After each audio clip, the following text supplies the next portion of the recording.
Hello friends, चलिए next act देख लेते हैं। That's going to be the charter act of 1793। ठीक है ना, चार्टर एक्ट ऑफ 1793। तो देखिए, सबसे पहले यहाँ तो ये समझना जरूरी हो जाता है ना कि ये चार्टर एक्ट क्या होता है। चार्टर वर्ड कहाँ से आया, अभी तक तो नहीं आ रहा था।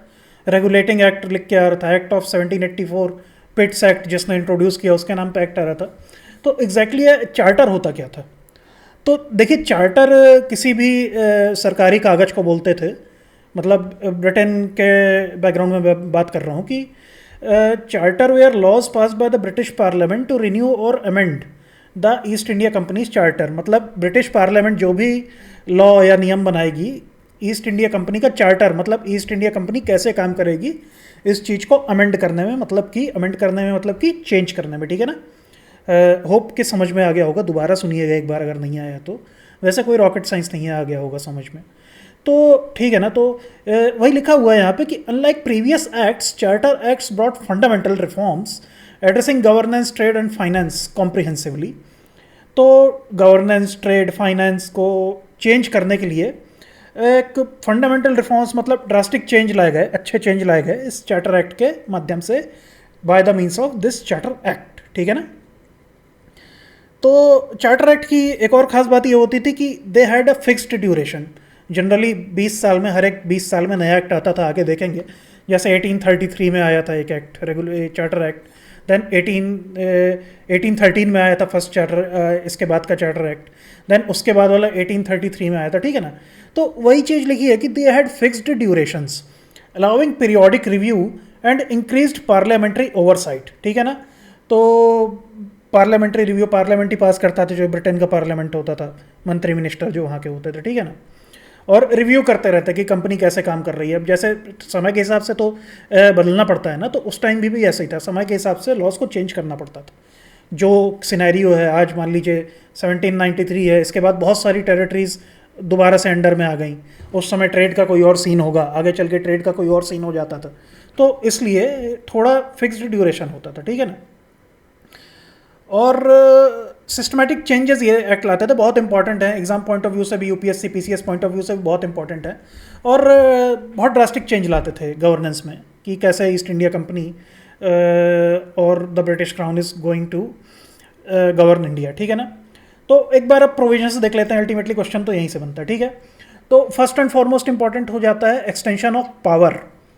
तो देख लेते हैं क्या है कि this act expanded the authority initially given to Lord Cornwallis. अब लास्ट लेक्चर अगर आपने नहीं देखा हो तो देख लीजिएगा।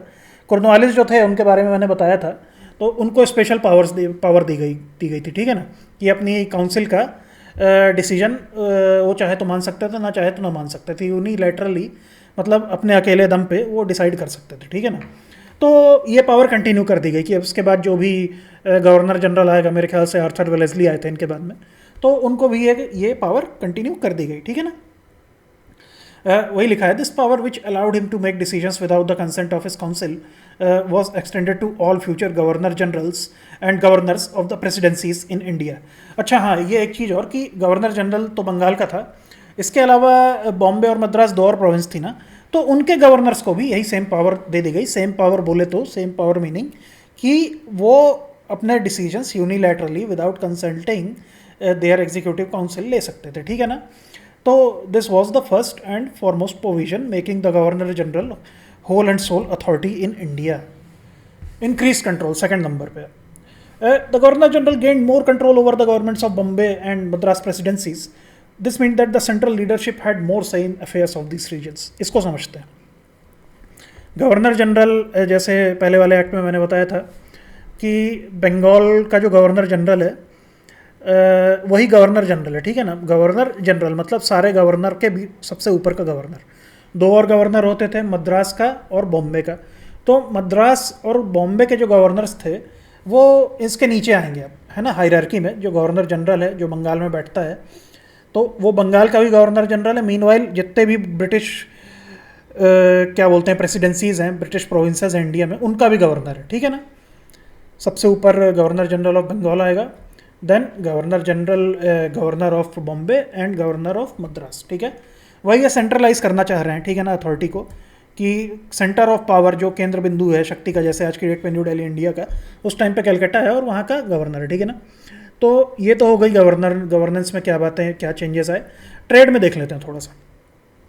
तो ट्रेड मोनोपोली एक्सटेंशन, तो देखिए क्या होता था कि ट्रेड में ईस्ट इंडिया कंपनी की मोनोपोली थी कि ब्रिटेन से कोई भी इंडिया में ट्रेड डायरेक्ट, जैसे मान लीजिए there is a person whose name is John who is from Britain and he wishes to trade spices with India, ठीक है।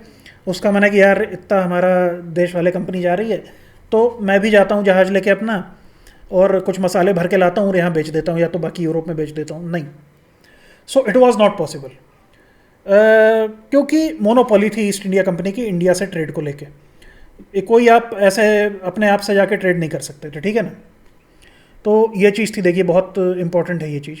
The act prolong the East India company's exclusive right to trade in India for another 20 years. 20 साल तक केवल East India company ही India के साथ में trade कर सकती है, ठीक है ना, और ब्रिटेन का कोई और नहीं कर सकता।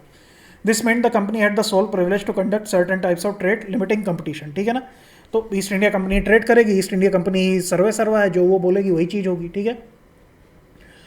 आई होप कि ये बात समझ में आ गई होगी, ये पॉइंट क्लियर हो गया होगा आप लोगों को, ठीक है ना। अब एक और चीज़ आ जाती है यहाँ पे, सेपरेशन ऑफ रोल्स, ठीक है। तो वही चीज़ है कि commander in chief of the military forces was not automatically A member of the governor generals council.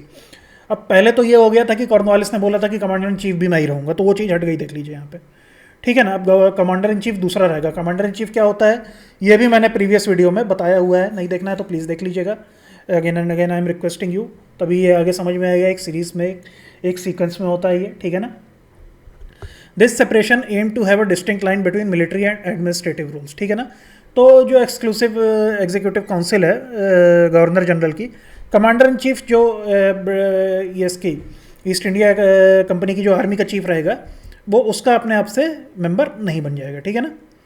तो ये चीज़ यहाँ पे बताई गई। अब देख लेते हैं फाइनेंसेस में क्या चेंज आए थे, सबसे इंपॉर्टेंट है ना, पैसा ही तो सबसे जरूरी है कि नहीं। Act directed that the members of the board of control which were overseeing the company's activities and their staff would now be paid from Indian revenues, ठीक है ना। बोर्ड ऑफ कंट्रोल क्या है, अगेन फ्रेंड्स मैंने बताया हुआ है, please जाके देख लीजिए। सारे वीडियो शुरू से देखिएगा, अगर आप ये देख रहे हैं ना सारे, अगर आप शुरू से नहीं देखेंगे right from the act of 1773 समझ में नहीं आएगा। देखिए अब बोर्ड ऑफ कंट्रोल क्या है ये भी बताया है मैंने, बहुत डिटेल में समझाया है, बहुत अच्छे से, ठीक है ना। तो प्लीज़ थर्ड वीडियो है जिसमें इस सीरीज़ का, उसमें समझाया, उसको देख लीजिएगा, ठीक है।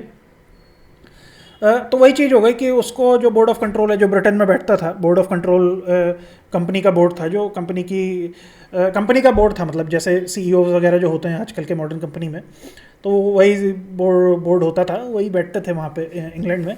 तो ये हो गया कि जो इंडिया से रेवेन्यू आ रहा है कंपनी का, तो उसी से उनको पैसे दिए जाएंगे, ठीक है ना। तो मोर और लेस ये नया चेंज इंट्रोड्यूस किया गया था। अब चलिए क्रिटिकल एनालिसिस देख लेते हैं। उससे पहले फ्रेंड्स फिर से रिक्वेस्ट करना चाहूँगा, प्लीज़ सब्सक्राइब दिस चैनल।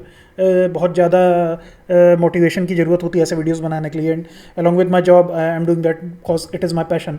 कोई पैसों के लिए नहीं कर रहा हूँ मैं।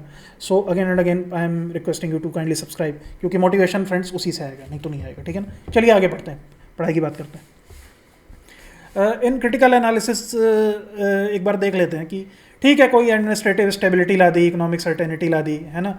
तो ये सब किसके लिए किया, ये सब इसलिए किया कि कंपनी अच्छे से काम करे। कंपनी अच्छे से काम करेंगे तो इंग्लैंड के पास में ज़्यादा प्रॉफिट जाएगा। इंडियंस के लिए क्या था यहाँ पे, इंडियंस के लिए तो कुछ नहीं था यहाँ पे। फेवर ऑफ ब्रिटिश कॉलोनी, क्योंकि देखिए अब अल्टीमेटली आप क्या कर रहे हो, आप ये वाला पॉइंट देखते हैं कि सबसे ऊपर आपने बना दिया है गवर्नर जनरल को, है ना। तो सेंट्रलाइज कर रहे हो आप पावर को।